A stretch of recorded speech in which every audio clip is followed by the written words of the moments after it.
Assalamu alaikum and welcome to our YouTube channel. My name is Azim Qasim and I am founder and CEO of Edify Group of Companies. At Edify Group of Companies, we provide information regarding study abroad, immigration and career counseling. आज की video है Canada में UG and PG admissions के हवाले से because this is your last call to apply in the Canada for September 24 intake.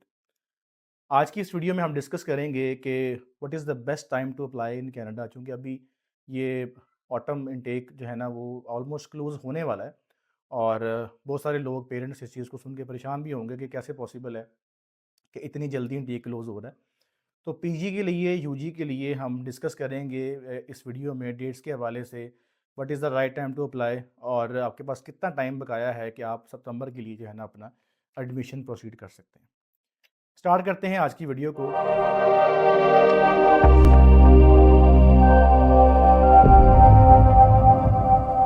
अगर अभी तक आपने चैनल को सब्सक्राइब नहीं किया तो लाजमी कर लें और बेल आइकन पे भी लाजमी क्लिक कर दें ताकि आप तक तमाम लेटेस्ट अपडेट्स पहुंच सकें। कनाडा जो कि एक बहुत फेमस डेस्टिनेशन है for Pakistani and Indian students, हर साल लाखों स्टूडेंट जो है ना वो कनाडा में हायर एजुकेशन के लिए अप्लाई करते हैं। अनफॉर्चुनेटली लाखों स्टूडेंट जो है ना वो अपना साल वेस्ट भी कर लेते हैं।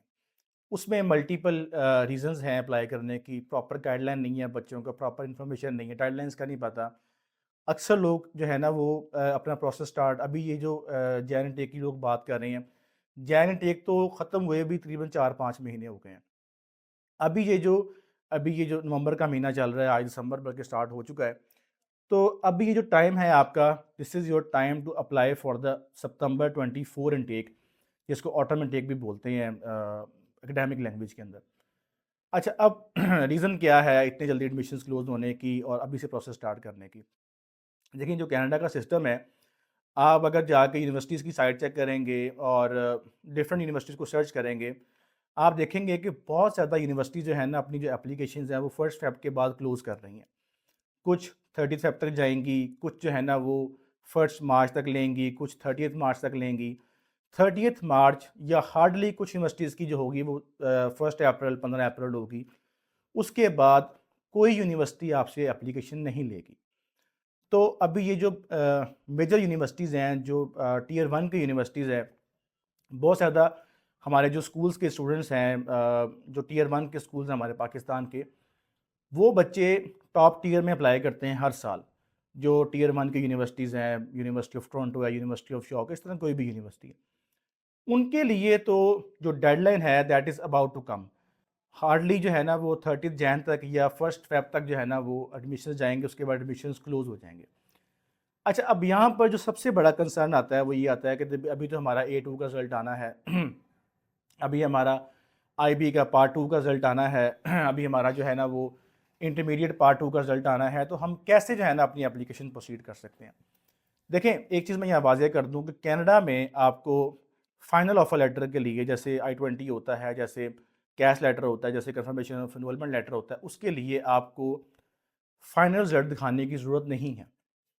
बहुत सारी यूनिवर्सिटीज़ आपको जो आपका ईयर 1 का रिज़ल्ट है, पार्ट 1 का रिज़ल्ट है, या बहुत ज़्यादा जो यूनिवर्सिटीज़ हैं आपको जो आपका एक्सपेक्टेड ग्रेड्स होते हैं, अगर आपने टाइमली एप्लीकेशन लॉन्च की हुई है, तो वो आपको एक्सपेक्टेड ग्रेड्स के ऊपर भी आपको F1 दे देती हैं। व्हिच मीन्स कि आप F1 के ऊपर अपना वीज़ा फ़ाइल कर सकते हैं और जब आपका रिज़ल्ट अनाउंस होगा A2 का या IB का रिज़ल्ट अनाउंस होगा, तो आप साथ ही वो रिज़ल्ट दे के अपना तो उनको अपना एडमिशन कन्फर्म कर सकते हैं। अब यहाँ पर एक बेनिफिट भी है, नुकसान भी है। बेनिफिट तो ये है आपका साल बच जाएगा। नुकसान ये है कि बहुत ज़्यादा बच्चे वो अपना जो एक्सपेक्टेड ग्रेड्स हैं वो मीट आउट नहीं कर पाते। जब वो मीट आउट नहीं कर पाते, उसके बाद वो जो लेट्स सपोज़ उनका वीज़ा फ़ाइल एम्बेसी के अंदर है और उनके पास यूनिवर्सिटी ऑफ टोरंटो का एडमिशन था और उस पे कंडीशन ये थी कि आपने स्ट्रेट एज जो है ना वो जमा करवाने हैं अपने A2 के। लेकिन जब आपका रिज़ल्ट अनाउंस हुआ तो अब आपने देखा कि आपके तो वो स्ट्रेट एज नहीं आए, आपका एडमिशन जो है ना वो यूनिवर्सिटी कैंसिल कर देगी। अब आपका जो केस है वो एम्बेसी के अंदर है और अब आपके पास कोई चांस नहीं है कि आप क्या कर सकते हैं। उसमें ये होता है कि फिर आपको फ़ौरन से अपना एडमिशन लेटर चेंज करवाना पड़ता है, एम्बेसी को इन्फॉर्म करना पड़ता है कि भाई मेरा पहला एडमिशन लेटर जो है ना विड्रॉ हो गया, अब मैं नए एडमिशन लेटर के साथ अप्लाई कर रहा हूँ, तो काइंडली इसको कंसिडर करें। उसमें कुछ कॉम्प्लिकेशंस हैं लेकिन समहाउ वो मैनेज हो जाता है एंड ऑफ द डे। अच्छा, ये उसमें कॉम्प्लिकेशन है, लेकिन अगर आप अभी अप्लाई नहीं करते तो फिर तो 100% आपका गैप ईयर आएगा और आप फिर अगले साल जाके अप्लाई करेंगे। तो ऑल स्कूल स्टूडेंट्स, जो भी टियर 1 के बच्चे हैं, टियर 1 स्कूल्स के स्टूडेंट्स हैं, हमारे कॉलेजेस के बच्चे हैं, आप सब, this is your right time कि आप अभी जो है ना वो अपना एडमिशन अप्लाई कर लें। और जो सबसे इम्पॉर्टेंट चीज़ है वो ये है कि बहुत ज़्यादा बच्चे एडमिशन आने के बावजूद भी, यानी कि एडमिशन आ गया, कंडीशनल ऑफर लेटर आ भी गया, उसके बावजूद भी जो है ना अपना वो वीज़ा फाइल नहीं करते। वीज़ा फाइल नहीं करते। अगर आपने मई जून में अपना वीज़ा फाइल नहीं किया तो इट मीन्स कि आपका ये साल वेस्ट होने वाला है। जून के बाद आपको चांसेस नहीं मिलेंगे वीज़ा लेने के, क्योंकि उसमें फिर एम्बेसी के पास इतना रश हो जाता है कि आपके वीज़ा आने के चांसेस कम हो जाते हैं। तो बाय एनी मीन्स आपको जून में वीज़ा फाइल करना पड़ेगा। यहाँ प्रॉब्लम क्या आता है कि उन बच्चों को रिजल्ट नहीं मिलता A2 का कैमब्रिज से, और फिर वो वेट करते हैं कि रिजल्ट आएगा तो हम अप्लाई करेंगे, और bye the end of the intake आपका जो एडमिशन है वो वेस्ट हो जाएगा। अच्छा, अब कुछ बच्चों का प्रॉब्लम ये भी है कि वो ए लेवल्स के अंदर या इंटरमीडिएट के अंदर जो है ना वो मैथ्स नहीं पढ़ते, और बहुत ज़्यादा यूनिवर्सिटी जो है ना वो मैथ्स रिक्वायर्ड भी करती हैं। उसके लिए एक अल्टरनेटिव सॉल्यूशन है। अगर आपके पास मैथ्स नहीं है और आप जो है ना वो किसी ऐसी डिग्री में एडमिशन ले रहे हैं जहाँ पे मैथ्स की रिक्वायरमेंट है, तो उसके लिए एक अल्टरनेटिव वे है जिसके ज़रिए आप मैथ्स की कंडीशन मीट आउट कर सकते हैं। सिंपली आप edify.pk/apply पे अप्लाई करें। हमारे जो काउंसलर्स हैं वो आपको इन्फॉर्म कर देंगे कि क्या जो है ना उसकी रिक्वायरमेंट है, कैसे जो है ना आप उसकी कंडीशन मीट कर सकते हैं मैथ्स की। अच्छा, अब बात करते हैं पीजी एडमिशन्स की। पीजी में कनाडा जो है ना वो बहुत ज़्यादा सख्त है as compare to USA, as compare to UK, as compare to Australia. You can hardly get admission in Canada for masters program. उसकी मेन वजूहत क्या है? सबसे पहले तो है कि बहुत ज़्यादा यूनिवर्सिटी जो है ना उनकी एंट्री रिक्वायरमेंट जो है ना वो स्टार्ट ही 3.5 से होती है। 75 to 80% से आपकी एलिजिबिलिटी स्टार्ट होती है। इसमें कहीं ना कहीं एग्जाम्पशंस होंगी, लेकिन एक्सेप्शंस होंगी, लेकिन ज़्यादा जो यूनिवर्सिटीज़ हैं वो आपकी जो रिक्वायरमेंट है वो स्टार्ट करती हैं 75 to 80% से जाके। अगर आपके पास इतनी परसेंटेज है, अगर आपके पास इतना CGPA है, तो आप जो है ना वो अप्लाई कर सकते हैं कनाडा के लिए। अच्छा, डेट्स वही हैं कि you have to log in your file by end 30th April. अगर आपने अप्रैल तक भी अप्लाई नहीं किया तो then you have very little chances कि आपका जो है ना वो एडमिशन और वीज़ा सिक्योर हो सके for the masters program in Canada. Second चीज़, 80% जो डिग्रीज हैं कनाडा की वो हैं रिसर्च बेस्ड। मास्टर्स की बात कर रहा हूँ मैं, अप्लाइड साइंसेज की, सोशल साइंसेज की, इंजीनियरिंग की, लॉ की। लॉ का इतना बच्चा अप्लाई करता है कनाडा के लिए, हमारे पास भी बहुत बच्चे आते हैं, लेकिन अनफॉर्चुनेटली उनका CGPA मीट नहीं कर पाता। यहाँ पर पाकिस्तान प्रॉब्लम ये है कि उनकी जो परसेंटेज मिलती है उनको पंजाब यूनिवर्सिटी से या BZU से या हमारी जो फॉरेन डिग्री है यूनिवर्सिटी ऑफ लॉ की, दे हार्डली मीट द 60% रिक्वायरमेंट, और उनको फिर वहाँ पे एडमिशन नहीं मिल पाता। और अगर कुछ यूनिवर्सिटीज़ अलाउ करती भी हैं, एप्लीकेशन अप्लाई करना अलाउ करती भी हैं, उसके बावजूद भी आप नोट करेंगे कि एक्सेप्टेंस के चांसेस है दैट इज़ ओनली 3%। उसकी वजह क्या है कि LLM की भी और ओवरऑल तमाम जो डिग्रीज़ हैं कनाडा के अंदर, I mention earlier, more than 80% जो कनाडा की डिग्रीज़ हैं मास्टर्स की वो रिसर्च बेस्ड है। You have to go for the supervisor. अब यहाँ पर बच्चे हमें असिस्ट करते हैं कि जी आप बात करें सुपरवाइजर से, जो कि हमें अलाउ नहीं करता सुपरवाइजर। वो कहता है मेरे बच्चे के साथ 1 to 1 जो है ना वो कम्युनिकेशन करनी है, because they have limited number of seats. वो कहते हैं जी हमने क्वालिटी बचा रखना है पूरी दुनिया में से। अच्छा, अब आपको अगर कोई ऑप्शन मिलेगी ना बिजनेस की विदाउट सुपरवाइजर, कोर्स बेस्ड मिलेगी, वो ज़्यादातर आपको बिजनेस में मिलेंगी, ज़्यादातर मिलेंगी आपको IT के सेक्टर में मिलेंगी, इंजीनियरिंग में मिलेंगी कुछ, और इसी तरह कुछ आपको शायद पब्लिक हेल्थ में मिल जाएं, बट वो बड़ी रेयर है। तो वो जो बच्चे जो अदर प्रोफेशंस के हैं, अप्लाइड साइंसेज के हैं, हेल्थ के हैं, आई इनकरेज देम कि आप अप्लाई करें, बट अगर आपका CGPA जो है ना वो क्वालिफाई करता है और आप सुपरवाइजर की रिक्वायरमेंट फुलफिल कर सकते हैं। अगर ये 2 रिक्वायरमेंट आप फुलफिल कर सकते हैं तो गो फॉर कनाडा।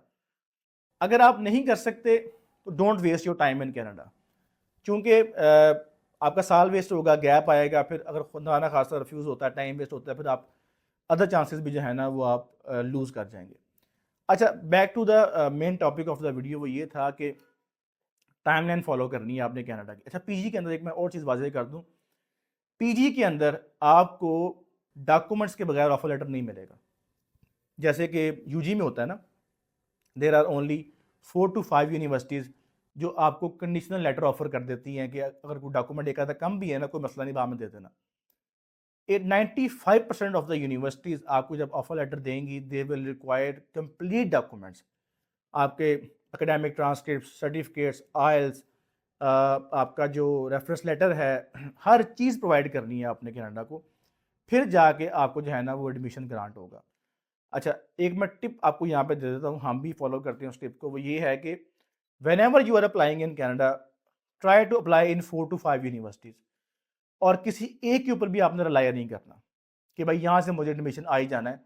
हरगिज़ ऐसा नहीं होगा कि जहाँ पे आपने रिलाई किया वहाँ पर आपको एडमिशन आ जाएगा। देयर आर चांसेस कि जहाँ पे आपने रिलाई किया वहाँ पर आपको एडमिशन ना आए और आपको किसी और यूनिवर्सिटी में एडमिशन आ जाए।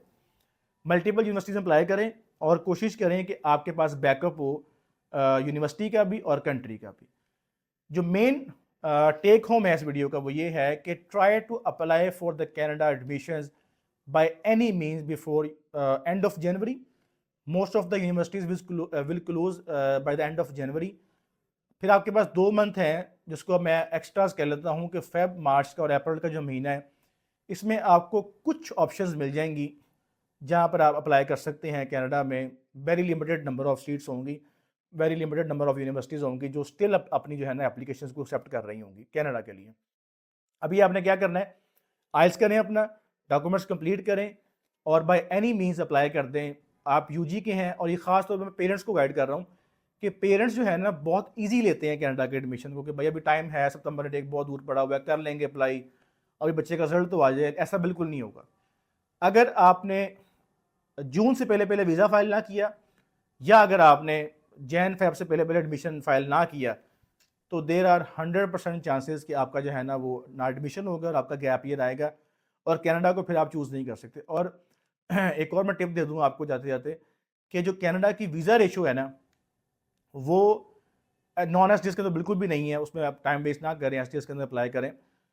वो अगर आप स्टैट्स उठा के देखें तो जितनी भी एप्लीकेशंस मई और जून में फ़ाइल हुई हैं, अप्रैल, मई, जून में फ़ाइल हुई हैं, या जुलाई में भी जो वीज़ा फाइल्स हुए हैं, उनकी जो वीज़ा रेशियो है वो मोर देन 95% है as compare to the visa application launch in August और सितंबर। मैं ऐसे नहीं कह रहा कि वो बोले रिफ्यूज़ ही होने हैं, मैं आपको एक स्टैट शेयर कर रहा हूँ, सेम स्टैट्स यूएसए के भी हैं। तो try to apply your visa between May, June, July, and try to apply for the admission by before April by any means. Try to apply in Jan or Feb, या फिर बहुत late करेंगे तो आप 30 अप्रैल तक जाएंगे। और अगर आप एडिफाई से अप्लाई करना चाहते हैं तो सिंपली हमारे जो ऑफिसेज हैं वो फैसलाबाद, लाहौर, मुल्तान, इस्लामाबाद में भी अभी वेरी सून ओपन हो जाएगा। Simply log on to edify.pk/apply, एक फॉर्म आएगा, फॉर्म फिल करें। जब तक आप वो फॉर्म फिल नहीं करेंगे, we are unable to assess your profile, we are unable to provide you information. और फॉर्म फिल करने के बाद you have to wait at least for 48 hours, ताकि हम आपकी असेसमेंट करके, चेक करके फिर आपको हम रिवर्ट बैक करेंगे। और उसके बाद अगर आप प्रोसेस स्टार्ट करवाना चाहें तो you can start your process right away. और बार बार बता रहा हूँ आपको कि this is the right time to apply for the Canada admission. इसके बाद अगर आप अपना टाइम वेस्ट करते हैं तो फिर आपका पूरा एक गैप ईयर आएगा। वीडियो देखने का बहुत शुक्रिया। अगर आपको ये वीडियो पसंद आई तो लाजमी अपने फ्रेंड्स के साथ, पेरेंट्स के साथ लाजमी शेयर कीजिएगा, चूँकि उनको लगता है कि अभी तो बहुत टाइम पड़ा हुआ है, साल पड़ा हुआ है, जाके अप्लाई कर लेंगे, जून जुलाई में जाके अप्लाई कर लेंगे। स्कूल जो काउंसलर्स हैं उनको भी सम हाउ नहीं पता होता कि एम्बेसी का ट्रेंड क्या है, अपॉइंटमेंट्स मिल रही कि नहीं मिल रही, बैंक स्टेटमेंट किस तरह की चाहिए, मेडिकल किस तरह का चाहिए। तो ये सब चीज़ें उनके साथ भी शेयर करें और अपने दोस्तों के साथ भी शेयर करें और चैनल को लाजमी सब्सक्राइब करें। Thank you so much. अल्लाह हाफ़िज़।